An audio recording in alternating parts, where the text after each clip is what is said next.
चलित वर्ष राज्य पर रही प्राकृतिक विपर्ययर भय वनाग्नि आदि हेबा नहीं पंजिकार पूर्वानुमान करा जायछि। जुलाई रु डिसेम्बर और जनवरी रु मार्च मध्य भूकंप बात्या आदि हेबो। एथर भाद्रव पूर्णिमा 7 सेप्टेम्बर रे चंद्रग्रहण और 3 मार्च 2026 रे दोल पूर्णिमा दिन चंद्रग्रहण हेबो। तेबे हनुमानकर लांचर अग्नि रहुतिबारु रौद्र ताप जंगल जलिबा गृह पोड़ी आदि घटना भी घटिबो। चाष कार्य भल होबाको थिबा बेले दरदाम वृद्धि घटिबो बोली ज्योतिर्विद पंडित हरिशंकर मिश्र कहछंती। ताका सहित एने कि अधिक आलोचना भी करिसंती हम प्रतिनिधि।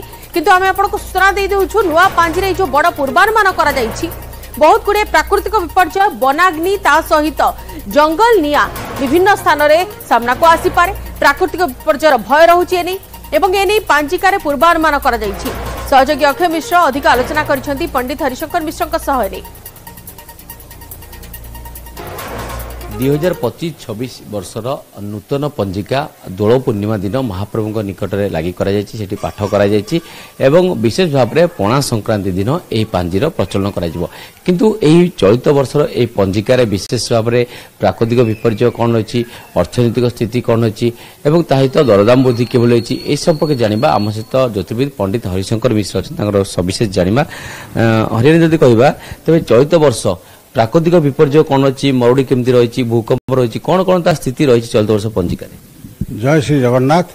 आगामी पणा संक्रांति प्रचलित होता पंजिका मान सब बजार को आसी अनेक संख्यार पंजिका आसी जो पंजिकाकार गणना पूर्व